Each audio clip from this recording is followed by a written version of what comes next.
여러분, 오늘 12주차 두 번째 수업입니다. 12주차 두 번째 수업.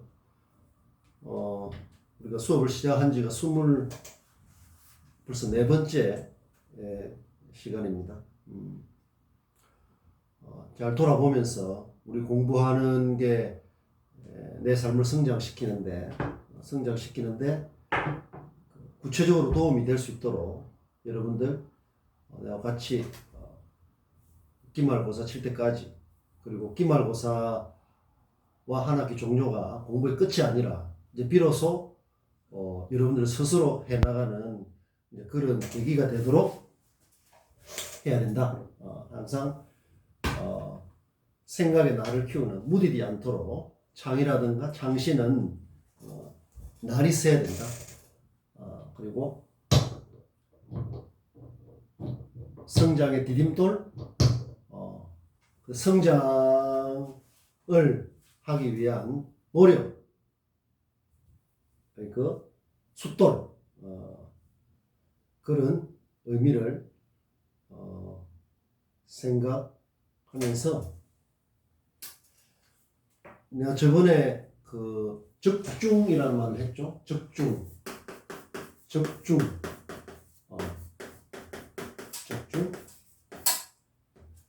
타겟, 관역에 맞는 것, 적중. 우리가 하는 공부가 추상적이고 어떤 좀 이렇게 관념적으로 되어서는 안 되고, 우리의 삶을 성장시키고 구체적으로는 지역과 창업에 필요한 역량을 기울이는 그 표적에 맞아야 된다. 들어맞아야 된다. 적중하는 공부를 해야 된다.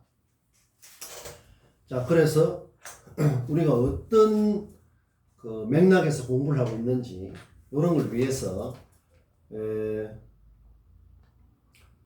자, 몇 가지를 또 먼저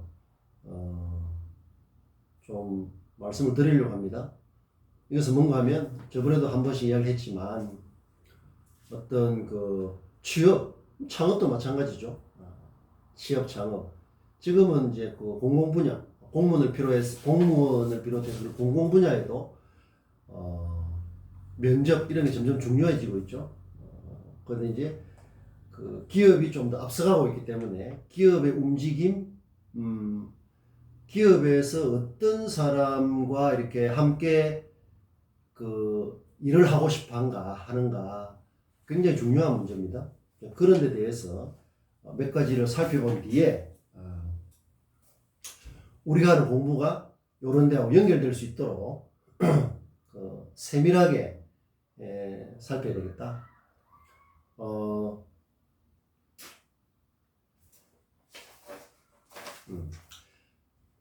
헤드라인이 이렇습니다. 1분 자기소개로 면접을 뚫어라. 그래서 필기심 이후에 면접을 할 때 주요 기업들에게 빠지지 않고 등장하는 질문이 1분 자기소개서다.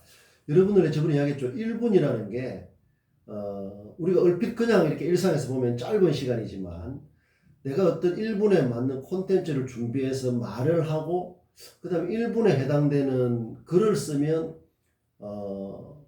그게 쭉 읽었을 때 한 원고지로 따지면 한 500자 정도 천천히 말을 했을 때, 그래서 제가 저번에 한번 했죠. 1분은 500자, 3분은 1000자, 5분은 1500자 이렇게 해서 1분 동안 혹은 500자 글씨를 하든 말을 하든 거기에 맞추어서 어떤 콘텐츠를, 스토리를 담아야 할 것이냐 하는, 그게 그 우리 머릿속에 견적이 나와 있어야 된다. 그렇게 돼야지 1분이 너무 짧아서 뭘 못했다. 그런 사람은 10분을 줘도 의미 없는 이야기, 알맹이 없는 이야기를 할 가능성이 높다. 1분이면 1분, 30초면 30초, 3분이면 3분, 5분이면 5분, 거기에 맞추어서 대응할 수 있어야 된다. 그래서 기업의 인사 담당자들은 어떤 방식의 1분 자기소개든 자신이 어떤 강점, 그게 장점이죠. 장점을 지녔는지, 지원하는 이유는 무엇인지, 입사를 하면 어떻게 회사에 기여할 것인지를 담아야 한다. 지금 우리가 하는 공부가 이런 데 다 있어야 된다는 거죠. 이런 데 도움이 안 되면 그 공부가 집중하지 못할 수가 있다. 그래서 우리 삶을 가꾸고 풍성하게 빛나도록 하는 그런 차원이 자연스럽게 강거목장의 차원에서 이렇게 닿아 있어야 된다. 내가 어떤 장점을 지녔는지, 왜 이 일을 하고 싶어 하는지, 그 다음에 내가 같이 일을 하게 된다면 어떻게 기여할 것인지, 만큼 중요한 게 있겠습니까? 그래서 우리가 하는 지금 하고 있는 이 공부, 여기에 닿아 있어야 된다. 그 다음에 기업에 입사하기까지 쓴 자기소개서가 평균 14건이다. 이런 제목 헤드라인의 기사 뉴스를 보면 평균 14건, 평균이라는 말은 중요하지 않아요. 한 건이든 100건이든 중요한 것은 내 자신이죠. 그래서 한 건으로 좋은 평가를 받을 수도 있고 100건을 해도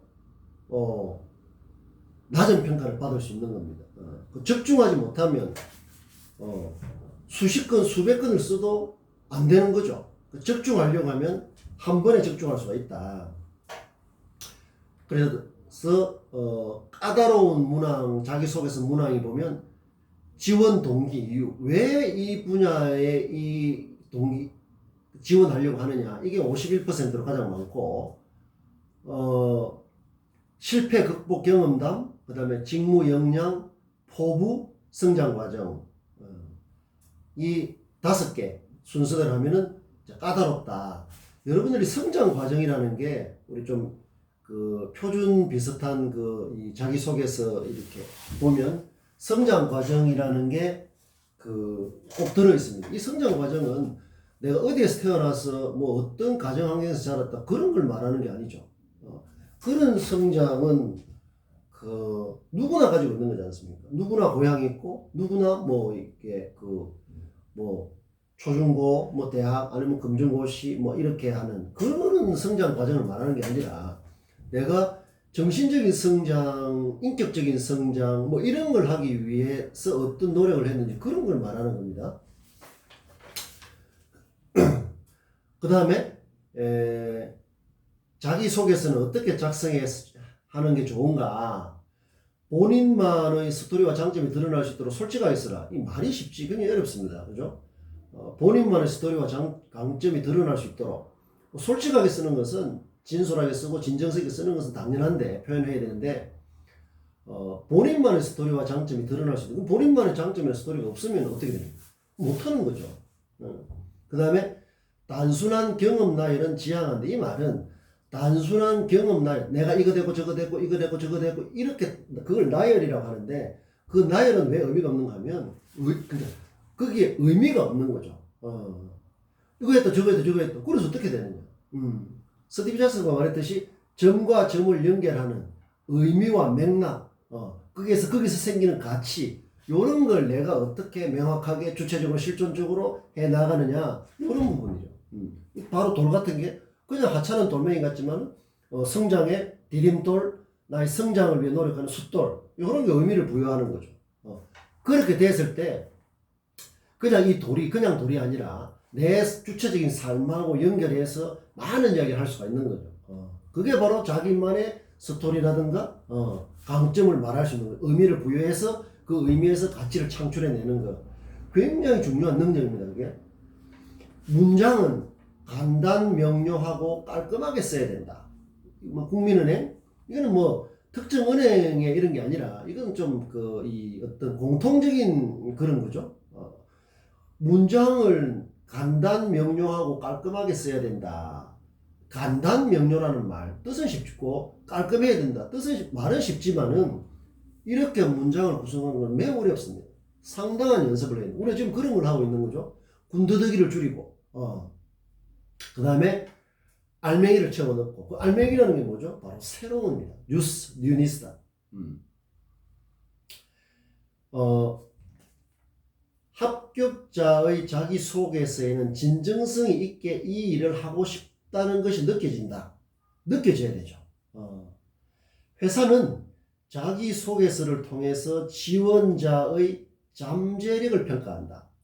굉장히 중요한 말입니다. 잠재력을 평가한다는 것은, 그러니까 이 사람이 어떤 일을 하거나 뭘 할 때 어떤 역량을 발휘할 그런 어떤 가능성, 바탕, 그런 걸 가지고 있을까.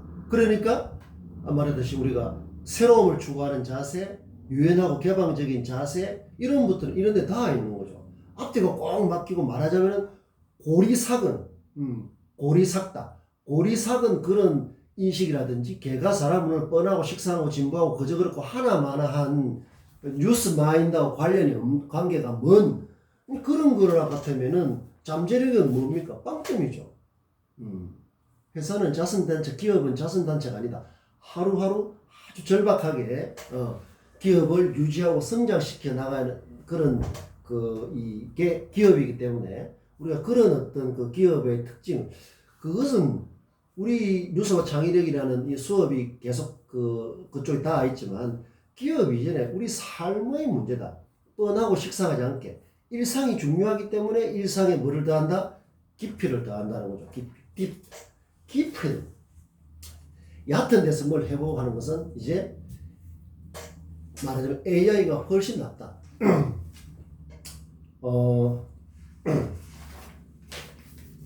그 다음에 기업 50곳의 자기소개서를 분석을 해보니까 굉장히 중요합니다. 이거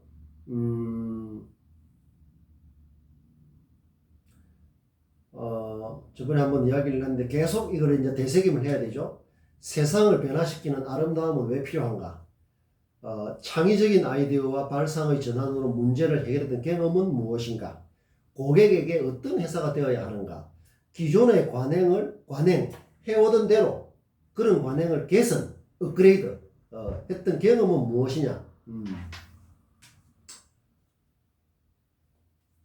자기 자신이 이 분야에 적합한 이유를 증명하라.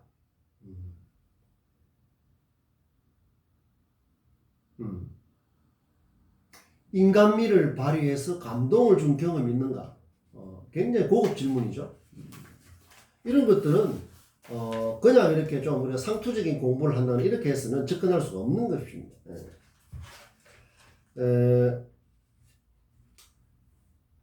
입사시험 서류 전형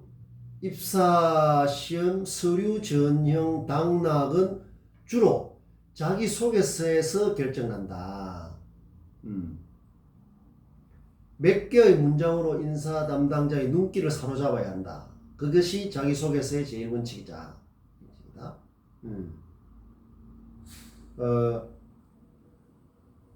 자기소개서는 기본적으로 문장이 좋아야 한다. 여기서 좋은 문장이란 화려한 문장을 의미하는 것은 아니다. 짧고 간결하고 정확한 문장을 의미한다. 이게 좀 형식적인 차원이죠. 제가 오늘 조금 이걸 맞추고 비문을 잠깐 설명을 굉장히 중요한 내용입니다. 비문. 짧고 간결하고 정확한 문장을 의미한다. 이 말은 문장의 좀 형식적인 거죠. 이것은 말을 하든 글을 쓰든 똑같이 적용되는 겁니다. 그 다음 오탈자 띄워쓰기, 그 다음에 자기소개서를 작성한 뒤 세심하게 퇴고하는 과정을 거쳐야 한다. 여러분들 여기에 퇴고라는 말이 나왔습니다. 퇴고. 글을 고칠 때 쓰는 그런 그 비유 표현이죠. 비유 표현, 퇴고. 옛날에 당나라 때 어떤 사람이 시를 썼는데 어떤 그 시에 퇴자가 있고 고자가 있는 거예요. 뭐 이건 두드린다, 이건 퇴는 뭐 밀다 그런 뜻일 텐데, 퇴자가 맞아 좋을지 적절할지, 고자가 좋을지 적절할지를 몰라서 밤새도록 뭐 고민을 하다가 누구를 만나서 어떤 자가 좋겠다. 뭐 이런 그 고사에서 나온 게 바로 태고라는 말이죠. 그러니까 어떤 표현에 있어서 말이나 글 머리를 할 때 행동도 마찬가지죠. 몸짓 할 때도 어떤 몸짓이 좋을까? 그거 굉장히 중요합니다. 그대로 앉아 있는 게 좋을까? 안 그러면은 마음 좀 일어서는 게 좋을까? 뭐 이런 것들. 그건 이 몸가짐 전체죠. 말을 할 때도 이 말 한마디가 이런 말이 좋을까? 저 말이 좋을까? 글을 쓸 때도 이 표현이 좋을까? 저 표현이 좋을까? 그것은 이 조사, 글자 한자에도 이렇게 영향을 미치고, 태자, 고자가, 태자가 좋을지, 고자가 좋을지, 요것은 글에 있어서 단지 형식적인 측면을 말하는 게 아니에요. 그것은 그 내용에 있어서 어느 게 더 좋을지 이런 거기 때문에 우리 태고를 하면 할수록 더 좋아진다 이런 말을 하는데 그게 그냥 고친다고 무조건 좋아지는 게 아니라 다 수준이 있는 거죠. 내가 어휘력이 빈약한데 백날 고쳐봐야 맨 제자리 걸음이라고. 그래서 우리가 어휘를 늘리는 공부를 계속 해줘야 돼. 이 미세하게 표현할 때서 이게 맞을지 저거 맞을지 이래야 되는데 내가 알고 있는 단어라든지 어떤 어휘가 빈약하면 이게 맞을지 저거 맞을지 뭐 그렇게 할 수가 없는 거잖아요. 그러니까 내가 어휘가 좁으면 그만큼 세상을 좁게 바라볼 수밖에 없는 거죠.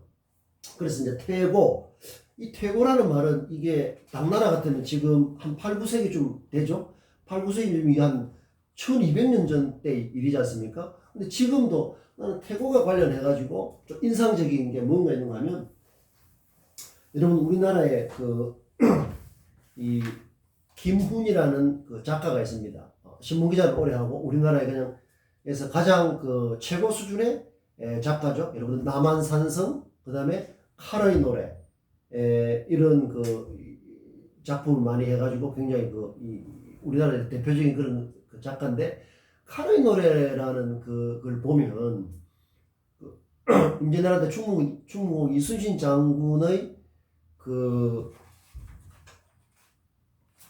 이순신 장군의 이야기를 담은 게 이제 카르의 노래입니다.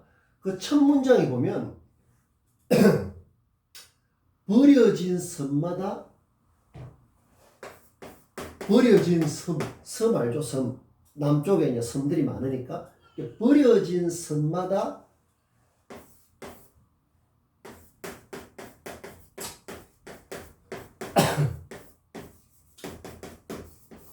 첫 문장이 이렇게 되어 있습니다. 버려진 섬마다 꽃이 피었다. 꽃은 피었다. 여러분 같으면 어느 게 더 좋겠습니까? 김훈 작가는 위에 걸 선택을 했습니다. 버려진 섬마다 꽃이 피었다. 이렇게 첫 문장이 카르의 노래라는 첫 문장이 이렇게 되어 있습니다. 근데 버려진 섬마다 꽃은 피었다.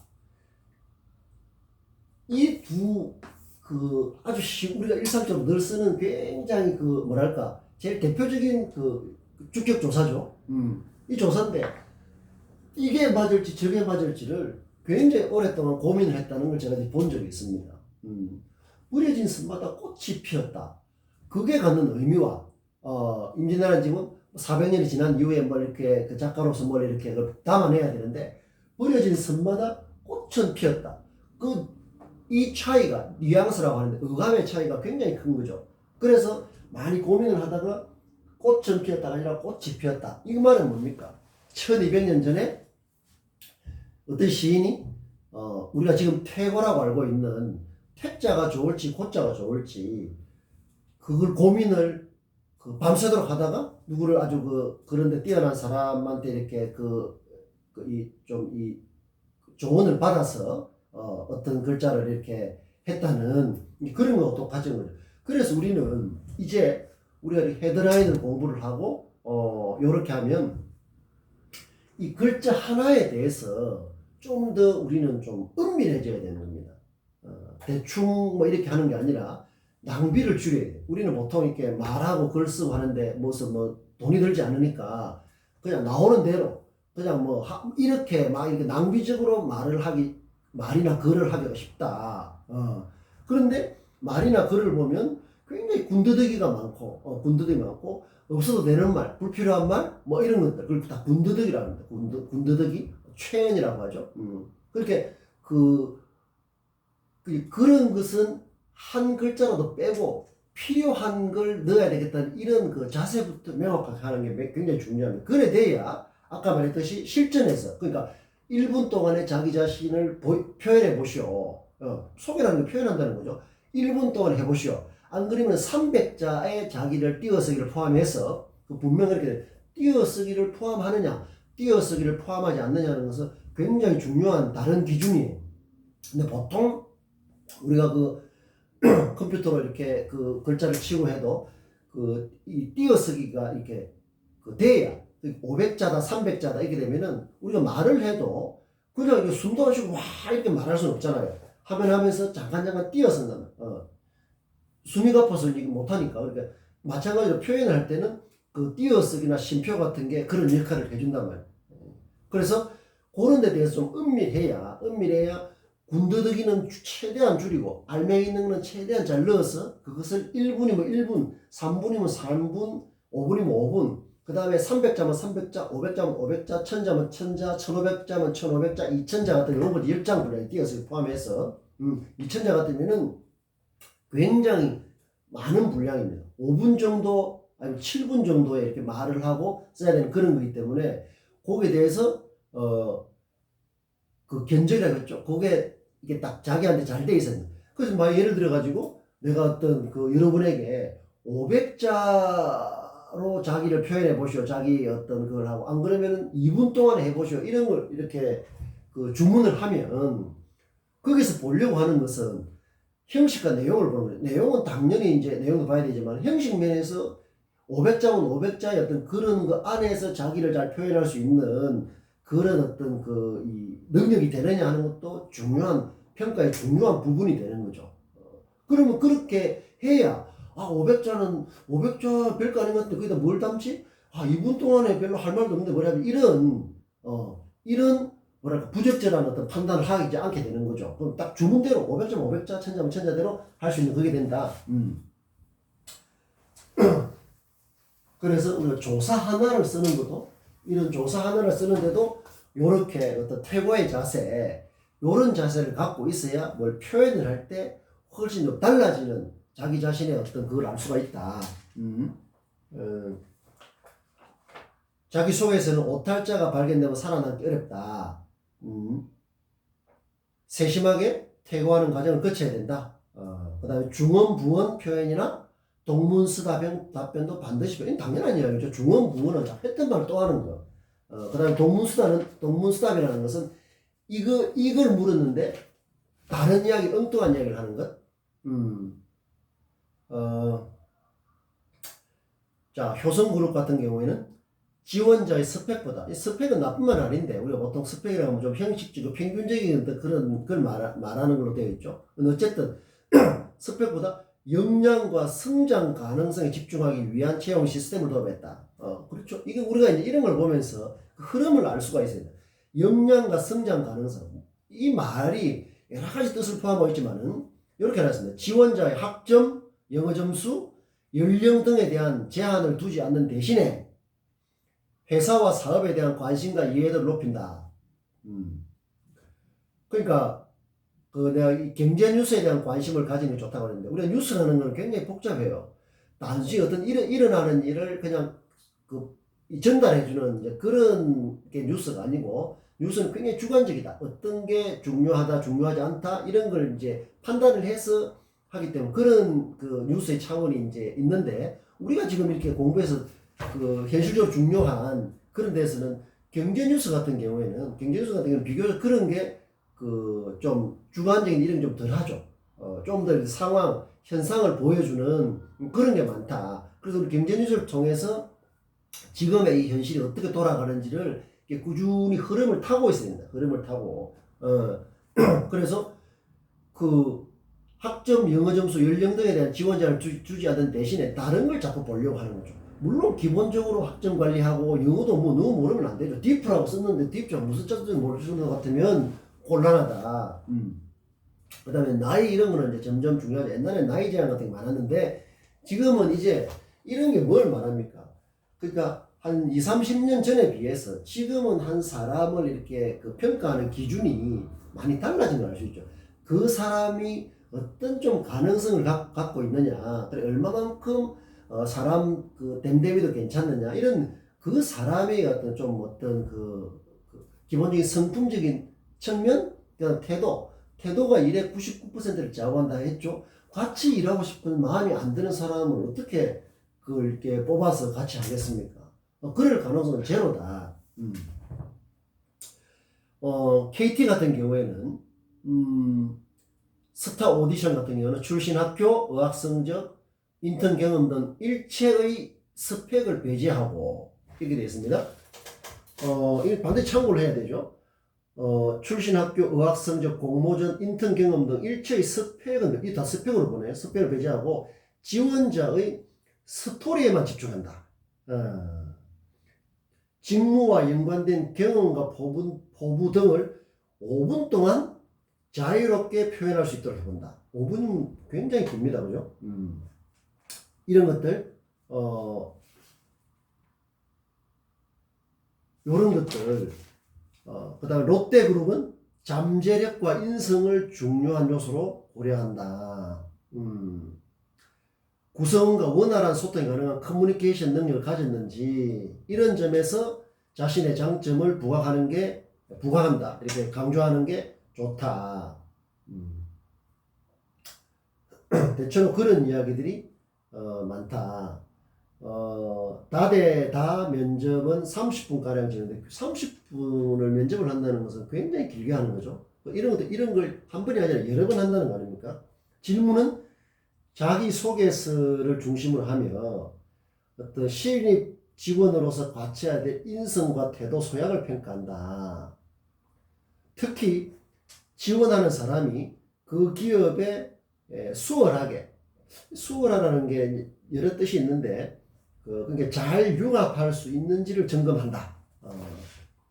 이런 것들은 30분이 아니라 한 15분 정도만 그 면접을 해도 대부분 알 수 있는 거죠. 또 여기는 롯데면세점 면접은 일반 인턴 전형 기준으로 40분간 진행하는데, 면접관 2명이 지원자가 제출한 자기소개서에 기반을 둔 질문을 던진다. 그래서 헤드라인은 이력서 대신에 기획서를 봅니다. 기획한다는 게 뭐죠? 새로움이다, 새로움. 요 한 회사는 지원자의 자기 경력보다는 자기 소개서를 꼼꼼하게 읽어본다. 인생을 살면서 내가 중요하게 생각하는 가치들에 대해서 생각해보고, 그 다음에 또 면접에서는 가장 중요한 것은 자기 자신이 누구인가를 보여주는 것이다. 내 자신을 보여주는데 나는 식상하고 진부하고 고리따분한, 한마디로 고리삭은 사람이다. 요런 어떤 느낌이나 이야기를 전해주면 이런 경우는 완전히 빗나가 버리는 거죠. 적중이 아니라 아예 그냥 어디로 쌓았는지도 모를 정도로 그렇지 않습니까? 그래서 우리가 뉴스 마인드를 통해서 사람이 괴를 무는 그런 은유절한 그런 자세, 역량, 관점, 시각, 해석, 의미, 그걸 통한 가치 창출, 이런 걸 하면 내 자신의 성품도 개방적이고 유연하지 않으면 그런 경대기가 불가능하죠. 그래서 뉴스 마인드라는 것은 단지 기교가 아니라 나의 인성적인 측면하고 밀접하게 관련됐다. 그런 걸 보여줘야 된다. 우리가 이런 공부를 통해서.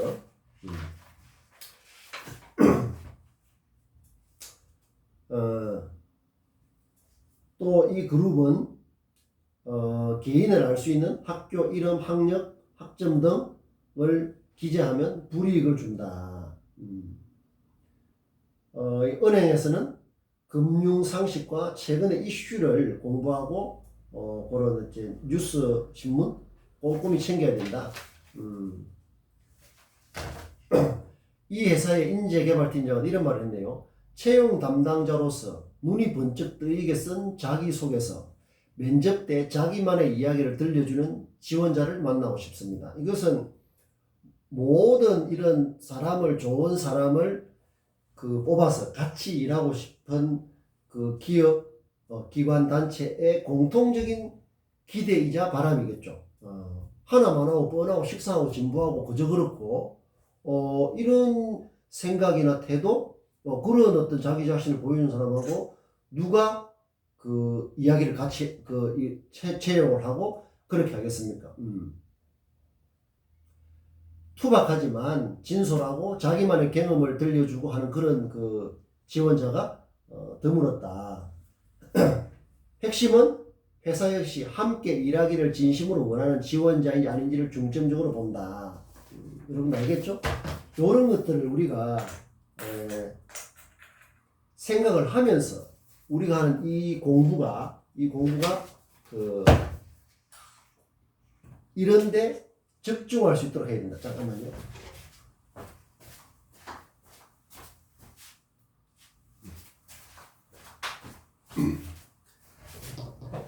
자, 그래서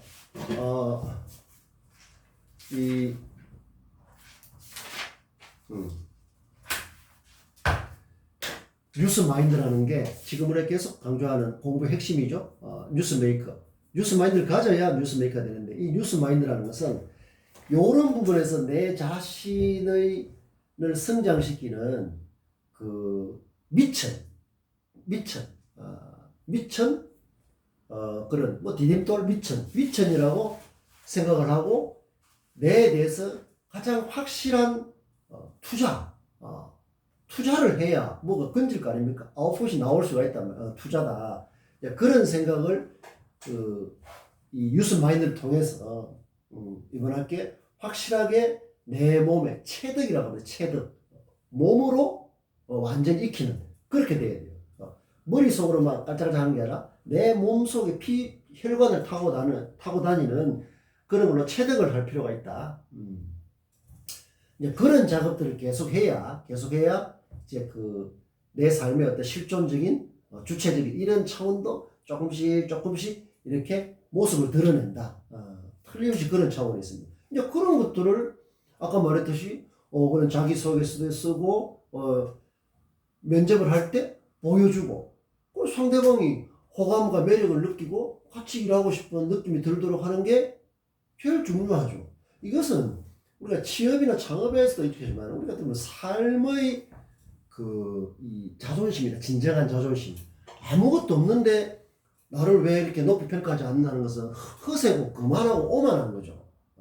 이것은 차근차근 쌓아서 돌탑처럼 차근차근 쌓아서 그런 기회에 뭡니까? 인터뷰라고 했죠? 자기 소개서는 뭡니까? 서면 인터뷰예요. 서면 인터뷰. 면접이라는 것은 이런 자기 소개서 같은 글, 그 다음에 영상, 그 다음에 실제로 얼굴을 보고 하는 면접, 그게 다 뭐다? 인터뷰라고 했습니다. 인터뷰. 이 보는 데서 인터뷰라는 것은 사이에 함께 본다는 것은 보는 통로는 다양한 거죠. 글, 말, 영상 이렇게 구분하지만 사실은 다 그거죠. 그 몸에서 내 자신에서 나오는 것은 똑같은 거지 않습니까? 글로 하든 말로 하든 무슨 영상을 하든 몸짓으로 하든 어떤 식으로 하든 뷰다. 만나는 거잖아요. 함께 만나는 방식이다. 그것을 잘 알아야 된다. 그래서 인터뷰라는 게 자기 자신과 대책임질을 많이 하고 내 자신과 참 가까워져서 내가 내 자신과 이렇게 자꾸 멀어지는 게 뭐다? 소외라는 말. 소외. 내가 내 자신과 자꾸 동떨어진다는 거죠. 그렇게 해서 내가 동떨어지면 여기에 뭐가 들어온다? 쓸데없고 가치 없는 것들이 막 끼어들어서 나를 더 망가뜨릴 수가 있다. 그래서 처음에 했듯이 내가 내 자신과 좋은 관계를 맺으려고 하면 내 자신한테서 계속 새로움이 돋도록 그런 노력을 하고 또 그것을 또 다른 사람과 공유하고 커뮤니케이션 하려면 표현을 좀 잘 해야 된다. 그래서 여러분들 자 오늘 헤드라인 살펴보기 전에 요 이야기를 좀 할 테니까 여러분들 메모를 잘 해서 반드시 체득을 해야 된다. 자기 글로 대책임질 잘 해서 사전에 보면 비문을 주로 형식적인 면으로 많이 이렇게 설명을 합니다. 대부분 비용도 너무 쓰는 거죠. 여러분들 나중에 비문해가 검색을 한번 해보십시오. 주로 이제 물론 문법이라는 뜻이 간단한 말은 아니지만 주로 예를 들어서 여러분들 나는 내일 갔다 하면 말이 됩니까 안 됩니까? 그 비문이라고 합니다. 그런 거. 비문. 나는 내일 갔다. 나는 어제 갈 것이다. 왜 비문이죠? 시제가 안 맞지 않습니까? 시제. 나는 내일 갈 것이다 하는 것은 미래이기 때문에 내일 갈 것이다 이렇게 해야 되지 나는 내일 갔다 이렇게 말을 하면 안 되잖아요. 마찬가지로 나는 어제 갈 것이다 하면 어제는 과거 시제이기 때문에 어제 갔다. 그 다음에 맞춤법, 띄어쓰기. 그 다음에 여러분들이 잘 안 되는 게 이제 문단을 구분하고 이런 게 잘 안 되는 경우가 많아요. 한 단어는 한 센텐스, 한 문장을 형성하고 그 문장이 모여서 하나의 패러그래프를 형성한 문단을 형성한단 말이에요. 그래서 예를 들어 가지고 우리가 이 중간고사 기말고치는 요 시험지 있지 않습니까? B4 정도 사이즈인데 거기에는 한 5개 문단 정도를 내가 이제 4mm, 4mm 정도의 글자 크기를 하라고 해서 너무 작아도 안 되고 너무 커도 안 되고 그러면 뭐 5개에서 한 7개 문단 정도를 해야 되겠구나. 그것을 내가 이렇게 계획을 짜야 돼. 마구잡이로 해버리면 먼저 그걸 읽고 그다음 말로 들으면 뭘 하겠다는 걸 잘 모르게 된단 말이에요. 그래서 몇 개 문단으로 하겠다. 그러고 이 내용 전체를 관통하는 헤드라인을 뭐라고 할 것이냐 하는 이런 것들을 다 설계를 해야 되는 겁니다. 그래야 그 콘텐츠가 일단 형식 면에서도 다른 사람하고 커뮤니케이션이 잘 되는 거예요. 그래서 비문이라고 하면은 아까 말했듯이 띄어쓰기라든가 시제가 안 맞다든지 무슨 문법이 틀렸다든지 이렇게 보통 말하는 걸 비문이라고 합니다. 그래서 그것은 형식적인 면이 주로 형식. 당연히 그것은 여러분들 띄어쓰기를 못하면은 여러분 아버지가 방에 들어갔다 이렇게 되는데 아버지하고 띄어쓰기를 잘못하면 아버지 가방에 들어갔다 이렇게 되지 않습니까? 그 띄어쓰기를 잘하는 건 너무나 중요하다. 그 다음에 맞춤법이 틀리는 것은 물론 헷갈리는 것도 있습니다. 띄어쓰기라든가 이런 게 헷갈리는 부분도 있지만 그런 것들은 조금 사전에 좀 틀려도 괜찮아요.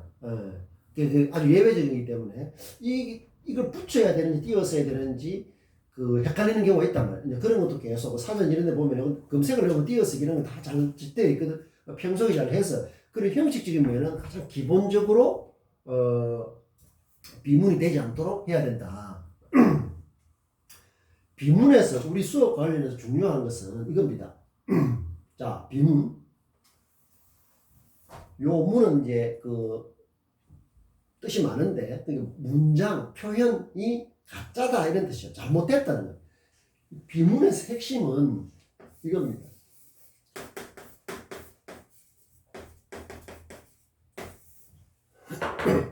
내용 면에서 새로움이 있느냐 없느냐 그게 비문을 가르는 판단하는 굉장히 중요한 기준이라고 나는 많이 강조를 하죠. 여러분들 형식에 아무리 맞아도 그 말과 글에 있어서 어떤 알맹이 같은 거죠. 알맹이. 새로움이라는 그런 알맹이가 없으면 새로움이라는 컨텐츠가 없으면 하나만 하다는 거죠.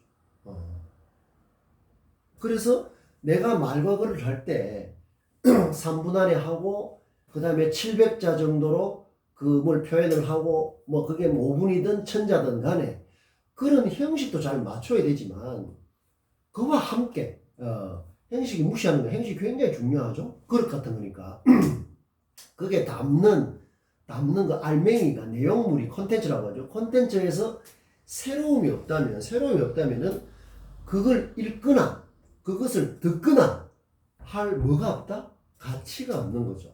가치라는 것은 쓰임새다. 진선미의 어떤 쓰임새.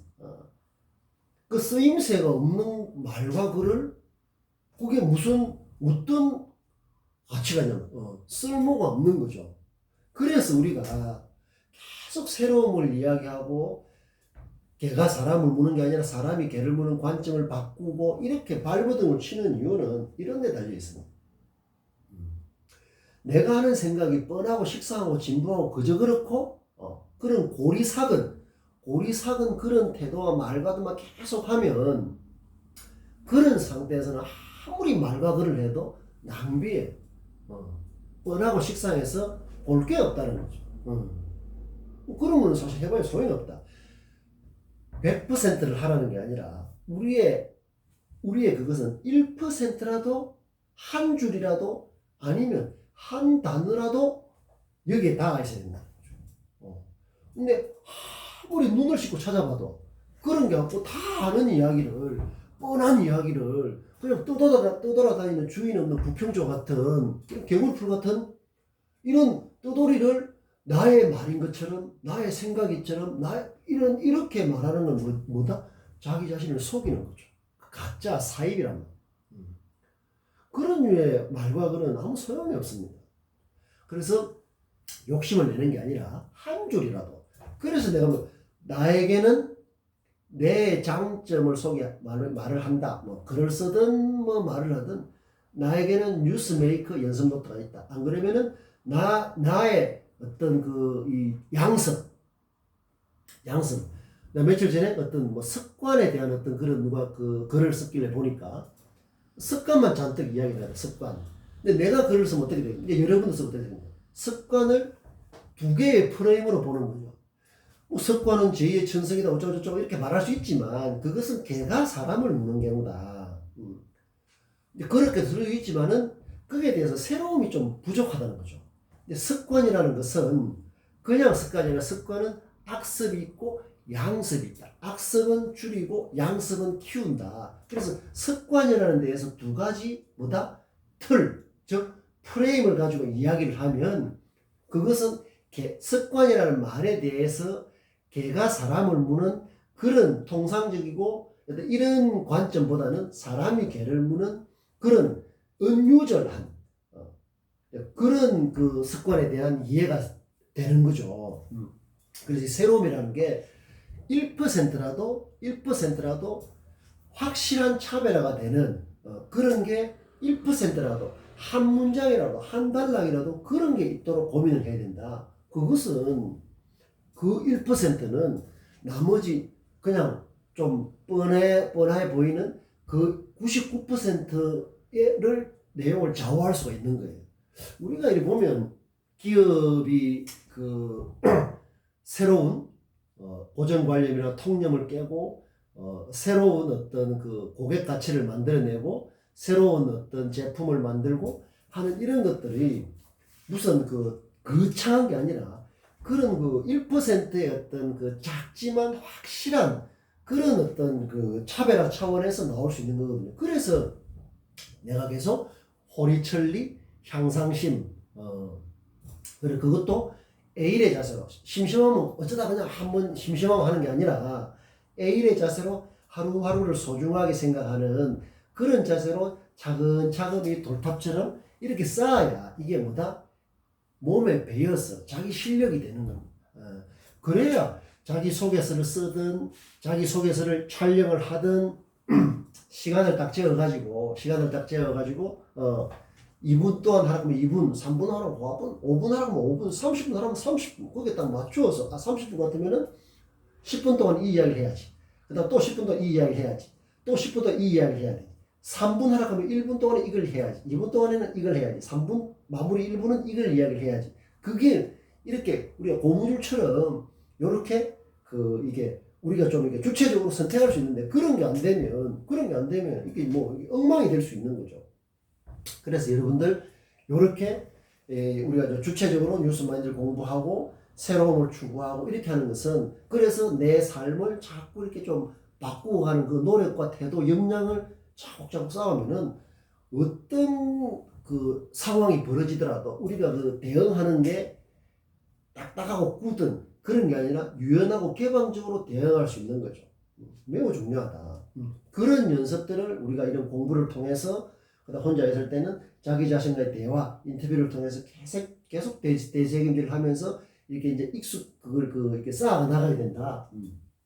그래서 비문이라고 하면 형식과 내용, 형식은 띄어쓰기부터 맞춤법부터 요런 거, 그다음에 시제 같은 거, 요런 것은 기본적으로 맞아야 되지만은 그것은 이제 다 기본이라 생각을 하고 그 위에 그 문장에 그 말과 글에 새로움이 있느냐 없느냐, 이것은 뉴스 마인드를 가지고 자꾸 그렇게 새롭게 이렇게 보는 이런 훈련을 평소에 하지 않으면 절대로 나올 수가 없는 거죠. 그러니까 볼 게 없으면 그 말과 글에서 볼 게 없으면 그 사람에 대해서 그 사람이 볼 게 없는, 그래 이것은 천부인권으로서 사람의 존엄성이 있다고 하는 건 전혀 차원이 다른 거다 이야기를 했죠. 그래서 비문이라면 항상 새로움이다. 근데 띄어쓰기는 맞춤법도 안 되면서 그다음에 문단 구분도 안 되면서 요를 하는 것도 이렇게 이 새로움을 추구하면 결국 기본적으로 형식에 있어서 그런 것은 다 된다고 봐야 되는 거죠. 띄어쓰기 맞춤법, 그다음에 문단, 문단을 나눈다는 건 이렇게 돼 있으면 이런 거죠. 단어 하나가 한 센텐스 만들고 그 센텐스 문장이 모여서 하나의 단락을 행사하는 거죠. 이게 문단, 패러그래프라고 합니다. 그래서 이게 모든 문장 표현이 이렇게 돼 있는 거죠. 이것도 뭐 형식면에서 굉장히 중요하죠. 문단 구분하는 거. 모든 책이라든가 그런 데는 다 이렇게 하고 있죠. 그래서 이 문단 전체가 이렇게 흐름이 있어야 된다. 그 두 갈씩이면 앞부분에 좀 더 결론적인 이런 걸 먼저 말을 하고 덜 중요한 것을 이렇게 나열해서 붙이는 이런 방법도 있고, 그 방법 이전에 일단 기본적으로 문단이 돼야 돼요. 문단이. 그래서 그거 같다 보면 5개 문단으로 해야 되겠다. 이런 디자인을 잘 해야 됩니다. 디자인을. 그것도 콘텐츠 디자인인 거죠. 5개 문단에다가 담아가야 되겠다. 그럼 첫 번째, 두 번째 문단에는 이게 뒤쪽으로 가면은 내 아예 좀 더 진면목을 보여줄 수 있는 걸 뒤쪽에 보여줄까? 안 그러면 첫 번째, 두 번째 앞단락 쪽에 나의 진면목을 보여주고, 내가 이런 진면목, 우리 공부 같으면 뉴스 마인드가 왜 내 삶을 성장시키는 굉장히 중요한 에너지다. 요렇게 되는가를 이제 이제 먼저 말을 하고, 그걸 위해서 내가 어떤 노력을 하고 있는지를 뒤쪽으로 붙이는 경우가 있고, 그 다음에, 먼저 처음에 여기서는 정말로 내가 대학생활을 해보고 이렇게 해보니까 제일 중요한 게 어떤 이런 것 같은데, 나는 그래서 근데 내가 뭐 2, 3학년 때 이런 어떤 뉴스와 창의력 이런 공부를 통해서 내 자신을 새롭게 하는 그런 걸 굉장히 어떤 그런 계기를 마련했다. 이런 걸 뒤에 붙여.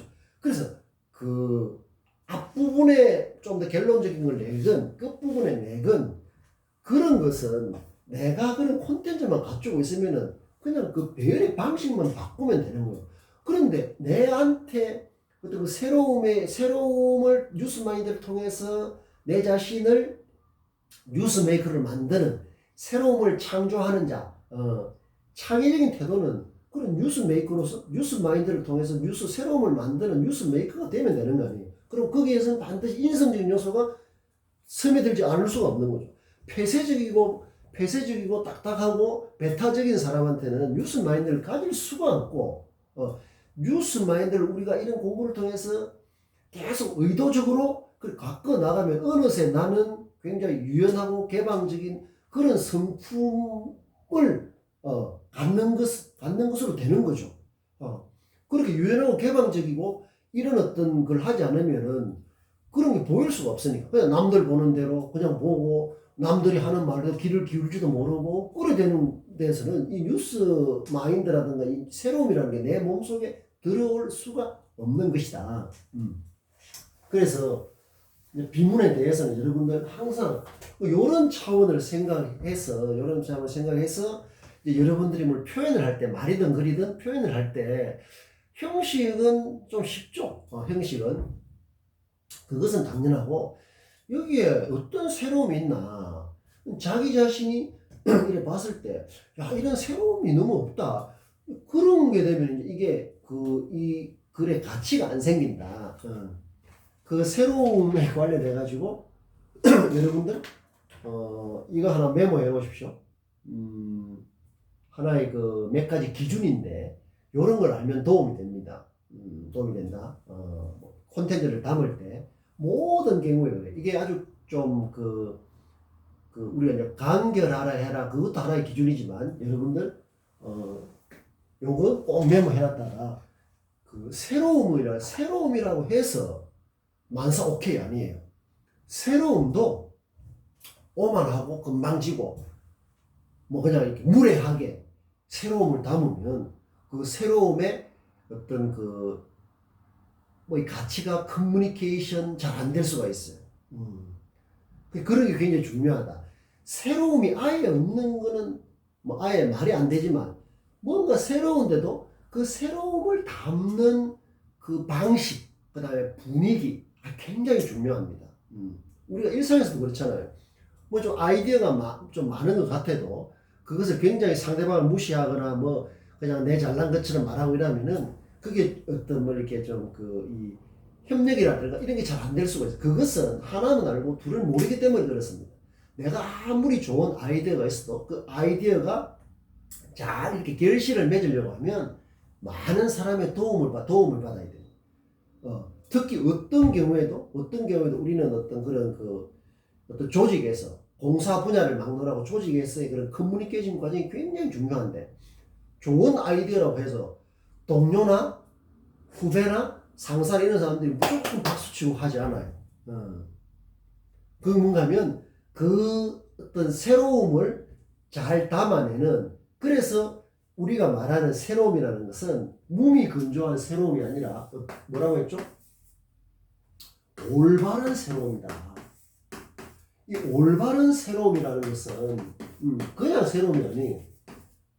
그래서 새로움이라는 것은 굉장히 윤리적인 개념이다. 새로움이라는 것은 새로운 범죄 수법을 하는 것은 범죄 수법이 아주 기발하다고 한다고 해서 우리가 새로움이라고 말할 수 없다. 창조적이다, 창의적이라고 말할 수 없다.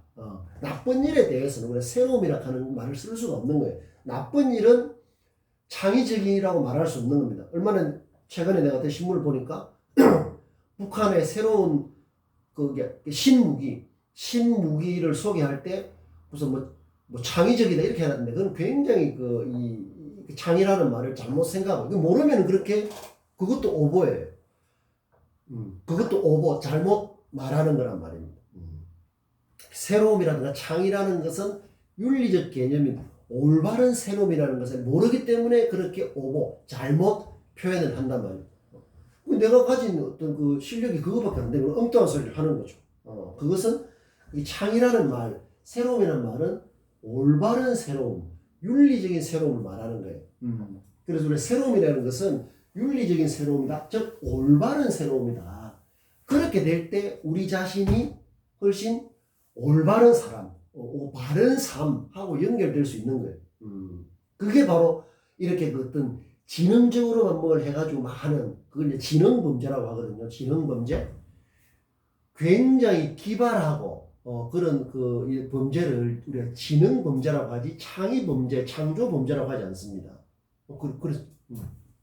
그래서 경찰서에 가도 지능범죄 담당하는 이 팀이 있어요. 지능범죄 팀이라고 하지 창의범죄, 창조범죄 팀 그걸 잡으러 다니는 경찰관은 없다. 그러니까 그런 말에서부터 우리 벌써 지능하고 창의, 창조는 윤리적으로 카테고리가 전혀 다른 거란 말이에요.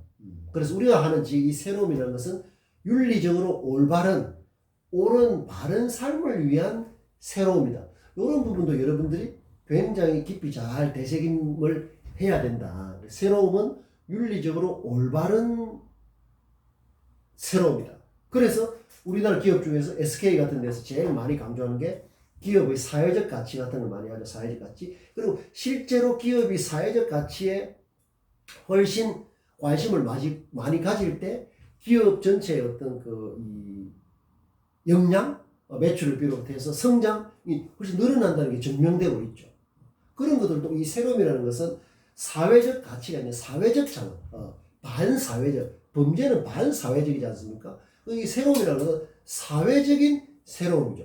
윤리적인 새로움이고, 그게 좀 더 전체를 말한다면 내 개인으로 봤을 때 주체적인 새로움이요, 올바른 새로움이다. 그래서 주체적인 삶, 올바른 삶을 새롭게 성장시키는 그런 데 필요한 새로움이다. 요런 새로움의 사회적, 윤리적, 올바른 요런 측면을 잘 생각해야 된다.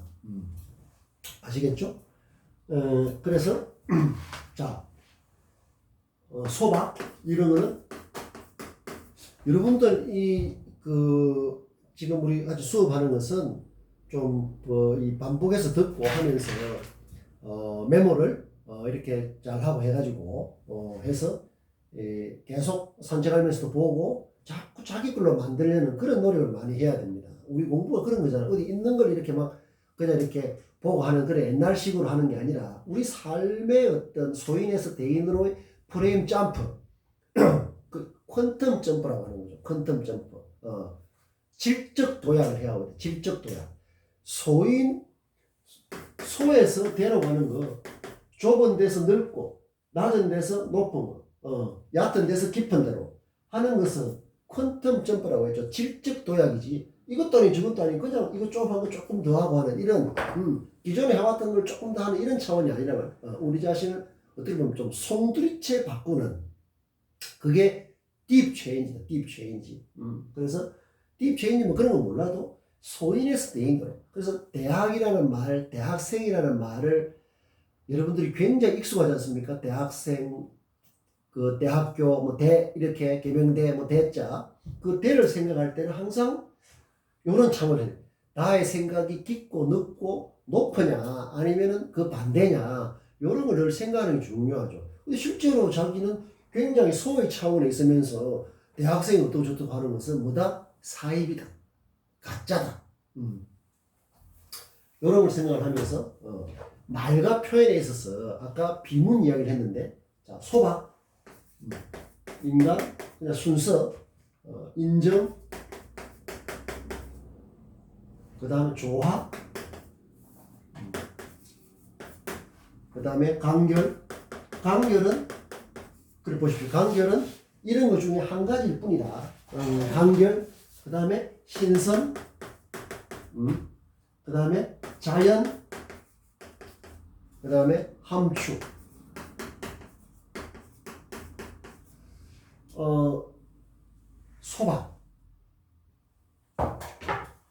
소박 인간 인정 조화 간결 신선 자연 함축 요 뒤에는 잘 보입니까? 요 뒤에는 미자가 생략돼. 미자 같으니까 제가 뺐는데 소박미, 인간미, 인정미, 인정이라고 하면 인정받다 하는 게 아니라 그 인정스러운 태도 있죠. 인정스러운 태도. 뭘 여러분들 거절을 할 때도 너무 이 인정의 반대말이 매정한 거거든. 인정머리 없게 그냥 막 인정머리 거절 막 캐짜 놓듯이 거절하고 하는 게 아니라 거절을 해도 거절의 예의가 있는 거예요. 굉장히 그 거절을 받아도 기분 나쁘지 않는 게 있고 기분 나쁜 게 있는 이것은 말과 글을 통해서 아니 우리 또 몸짓을 통해 몸짓도 마찬가지예요. 말과 글은 우리 몸에서 나오니까 뭔가 그 새로운 말과 글이라도 내 몸에서 나올 때 그게 기분 나쁘게 나오면 안 됩니다. 여러분들 굉장히 그 조심해야 된다. 그래서 제가 저번에 문자 하나 카톡 하나 메일 하나 보낼 때도 상대방을 기분 나쁘게 만드는 건 아닌지에 대해서 잘 생각을 해야 돼요. 그래서 우리가 이게 또 표현이라는 것은 기교나 테크닉이 아니에요. 나의 삶을 드러내는 거다. 내 삶의 수준을 드러내는 거다. 매우 중요합니다. 그래서 소박, 인간, 인정, 조화, 간결, 신선, 자연, 함축에 미자가 빠져있다. 소박미, 인간미, 인간적이면 인정스럽죠. 그래서 일단은 이 8가지 정도 소박미, 인간미, 인정미, 조화미, 간결미, 신선미, 신선하다 하는 것은 새로움을 말하는 거죠. 그다음에 자연미, 자연스럽고 함축이라는 말은 그 감추어진 듯한 어떤 듯한 이게 너무 막 그냥 떼어놓고 드러내고 이렇게 하는 것보다는 뭔가 이렇게 좀 감추어진 함축대가 있다. 안에 뭘 품고 있으면서도 그것을 조금 이렇게 좀 이렇게 자연스럽게 조금 보여주는 어떤 그런 감축미라고 함축미라고 하는데 요 미라는 것은 여러분들 아름다울 밑자 알죠? 요렇게 써도 되고 예를 들면 사전에 보면 인감이라고 하면은 요 밑자를 쓰는 경우가 있습니다. 막. 근데 이것은 같은 거예요. 그래서 이 밑자는 한자로 이렇게 써도 되고 이렇게 써도 되는 겁니다. 여기 보면 원래 보면 하면 뭐 이 어떤 거는 밑자를 써놓고 어떤 거는 요 만 밑자를 써놨는데 여러분들 아름다우면은 맛이 있고 맛이 있으면은 멋이 있는 거겠죠. 그래서 요 미하고 이거는 같은 맛이다. 아름다우면은 맛이 있고 멋이 있고 멋이 있고 맛이 있으면 아름다운 거. 그렇지 않습니까? 그러니까 요 뒤에 붙는 소박미, 인간미, 인정미 이거는 소박한 아름다움, 인간적인 아름다움, 인정스러운 아름다움, 조화로운 아름다움, 간결한 아름다움, 신선한 아름다움, 자연스러운 아름다움, 함축성 있는 아름다움. 우리가 말과 표현할 때, 뭘 표현할 때, 이 8가지 기준인데, 이게 다 한자죠. 한글로 하면, 한글 중에는 하나를 꼽을 수 있는 게 뭔가 하면, 감칠맛이라고 할 수 있습니다. 이것은 한글이에요. 감칠맛이라는 것은 입맛을 당기는, 그래서 뭔가 호감과 매력이 있는 그런 게 감칠맛이라고 합니다. 감칠맛.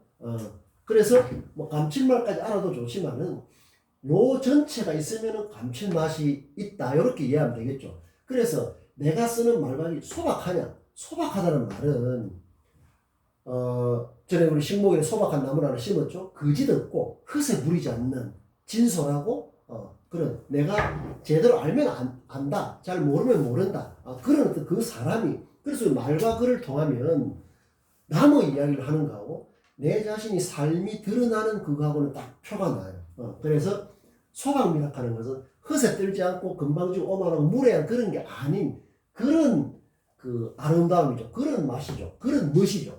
인간적인 것. 그 다음에 인정스러운 것.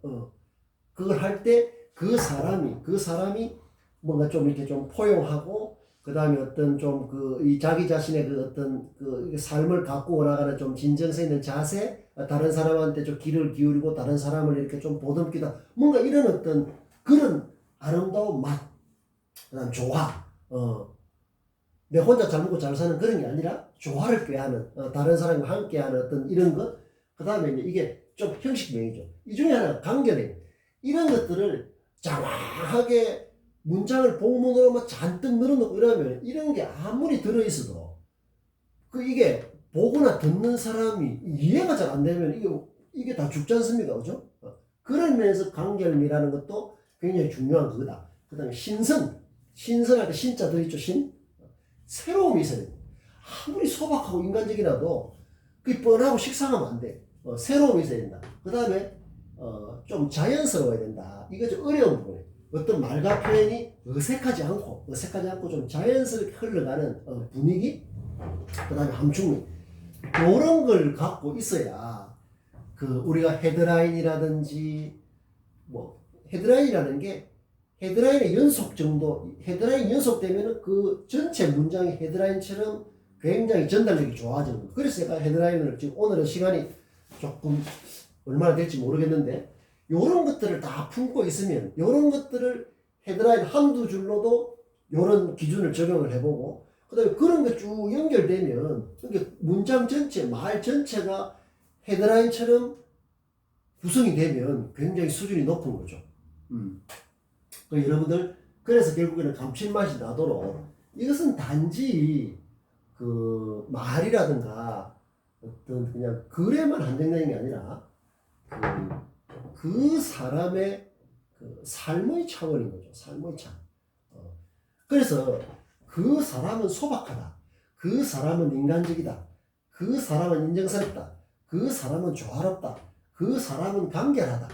군더더기라 하는 것은 행동이 지나치거나 모자라지 않는 이런 행동도 다 이게 해당되죠. 간결하다는 게 말과 글에만 하는 게 아니라 어떻게 우리 삶 전체를 말한다. 그 다음에 신선하다. 썩은 데가 풀풀 나는 게 아니라 신선해야 되죠. 그게 아까 말 비문할 때 중요한 새로움이 있느냐 없느냐. 그건 평소에 신진대사가 활발해야 돼요. 신진대사. 새로움은 계속 이 산소와 함께 내 몸에 유입되고 그 다음 안에서 돌다가 어떤 이산화탄소 배출하듯이 낡고 진부하고 오래된 것을 또 계속 뱉어내야 됩니다. 그 순환이 잘 돼야 된다. 그 순환이 잘 돼야 핵심적 심장마비도 안 오고 그래서 오래 살 수가 있다.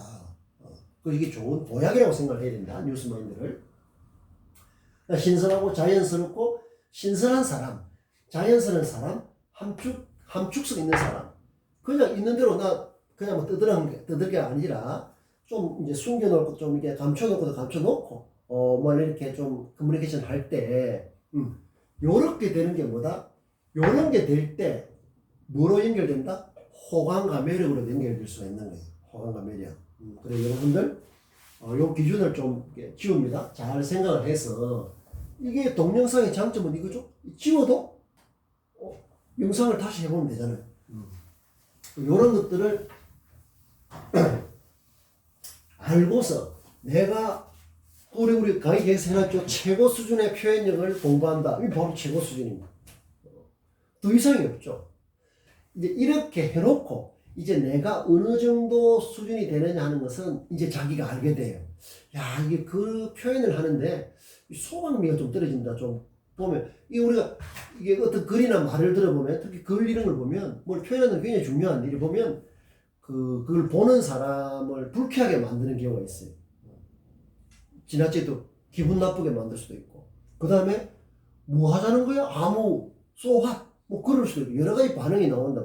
그래서 아까 말한 8가지 요런 어떤 이 기준을 알고 있으면 적용을 해보면 된다는 거야. 그냥 이렇게 그냥 좀 신선한 생각은 맞는데 신선함의 그 기준에는 맞는데 새로운 건 맞는데 그 새로움을 전달하는 방식이 말하자면은 소박하지 못하고 뭐 이렇게 간결하지 못하고 인정스럽지 못하면 그 새로움을 이렇게 좀 같이 커뮤니케이션 하기가 어려워져요.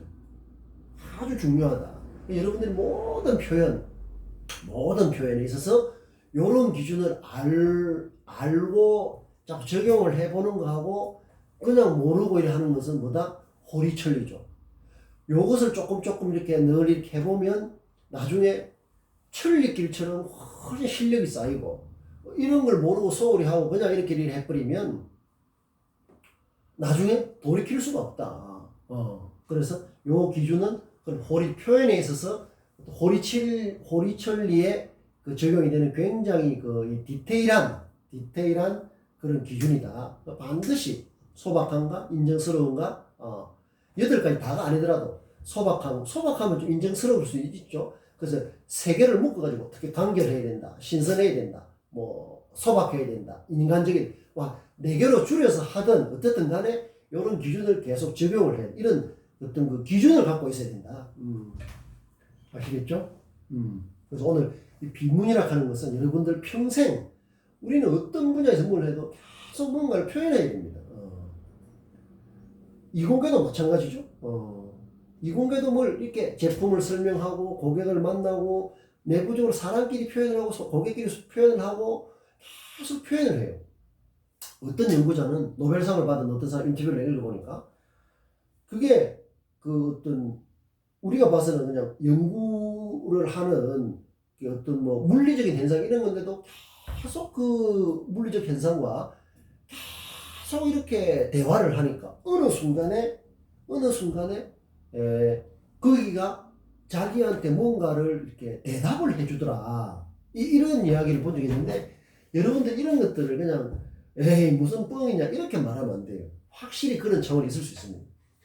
계속 실패를 했는데 그래도 계속 이걸 실험을 반복하면서 뭔가를 이렇게 대화를 하면서 계속 하니까 거기서 뭔가 자기한테 이야기가 들리더란 말이에요. 그것은 사실은 내 안에서의 내면에서 들려오는 그걸 수도 있죠.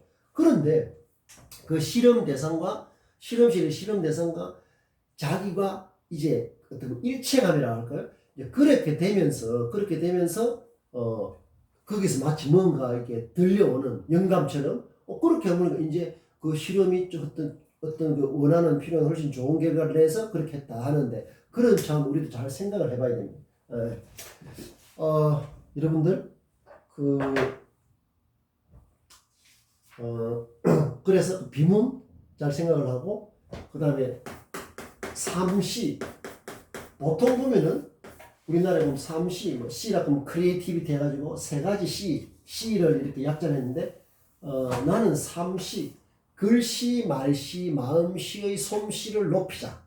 솜씨는 여기 안 들어가죠. 그러니까 3C, 글씨, 말씨, 마음씨. C라는 C는 가능성을 품고 있는 거예요. 우리 C를 심으면 생명이 뭐 돋아나지 않습니까? 새로운 게. 그래서 시작하는 게 참 좋은 말이에요. C. 그 3C의 말씨, 글씨, 마음씨의 솜씨를 높이자. 솜씨의 수준을 높이자. 이걸 헤드라인으로 기억하면 좋죠. 글씨, 말씨, 마음씨의 씨의 솜씨를 높여야 그게 잠재력을 발휘한다. 3C의 솜씨를 높이자. 그리 가려고 하면은 글씨, 말씨, 마음씨, 아까 말했듯이 그런 소방미, 인간미, 인정미, 조화미, 간결미, 신선미, 자연미, 함축미 요런 것들이 돼야 된다. 그렇죠? 그냥 3C의 솜씨를 높이자고 외친다고 해야 되는 게 아닙니다. 이런 것들이 디테일하게 뒷받침이 되어줘야 된다. 자, 오늘 수업 마치기 전에 여러분들을 위해서 맹자님의 말씀을 마지막으로 하나 소개를 하고 마치도록 하겠습니다. 맹자 알죠? 호연직이라는 말. 호연직이 이 우주에 꽉 찬, 그래서 내 자신도 당당하고 꽉 찬 마음, 호연직이라고 합니다. 맹자는 맹모 삼천 알죠? 맹자의 어머니가 맹자를 이렇게 성장시키기 위해서 여러 군데 이사다니는 맹모 삼천이라고 하지 않습니까? 그 맹자님 말씀 중에 이런 게 있습니다. 자기 자신을 낮추면서 스스로 자신을 해치는 그런 사람과는 함께 이야기할 가치가 없다. 그 다음 자기 자신을 아무렇게나 내버려 두는 그런 사람과는 함께 일할 수 없다. 자기 자신을, 내 자신을 낮추면서 내가 내 자신을 스스로 해치는 그런 사람과는 함께 이야기할 가치가 없다. 또 자기 자신을 아무렇게나 내버려 두다, 방치하는 그런 사람과는 함께 일할 수 없다. 맹자라는 사람은 굉장히 당당한 그런 호연직이, 여기서 나온 말이 자포자기입니다. 자포자기. 사전을 찾아보면 좀 뭘 이렇게 포기하는 그런 뜻으로 많이 쓰죠. 근데 이게 원래 자포자기는 맹자님 말씀에서 가져왔는데, 아까 말했듯이 스스로를 해친다. 스스로를 해친다. 그 다음에 기락하는 것은 내버려 둔다, 방치한다. 자포자기예요. 그게 이 뜻입니다. 이것은 뭡니까? 주체적이고 실존적인 차원이 아니죠. 그 내 자신을 그렇게 해버리면 호감과 매력은 아예 안 되는 거죠. 그런 사람을 좋게 같이 일해보고 싶은 사람이 어디 있겠습니까? 자포자기라는 게 그런 뜻이다. 그래서 우리가 뉴스마인드라는 것은 우리의 주체성, 실존성 이런 걸 높여서 이런 것들이 우리한테 함부로 들어오지 않도록 스스로 감시를 잘 해야 되는 거예요. 그래서 방금 이 말뜻을 여러분들 계속 되새김질하면서 내 자신이 그냥 내 자신도 잘 모르는 사이에 스스로를 해치고 스스로를 아무렇게나 방치해주는, 그렇게 되지 않도록 그러려고 하면 뉴스마인드라고 하는 이 태도, 이 날카로운 이것이 그런 것들을 쳐내야 된다. 아시겠죠? 자, 시간이 돼서 오늘 본문은 여기까지 하고 여러분들 하나하나 이런 마음가짐으로 서두를 필요 없습니다. 이제 하나하나 차곡차곡 차분하게 하나씩 그렇게 이제 돌탑처럼 쌓아간다, 이런 자세로 공부를 해주시기 바랍니다. 자, 오늘 본문 여기까지 하고 오늘 못했던 것은 다음 시간에 이어서 하겠습니다.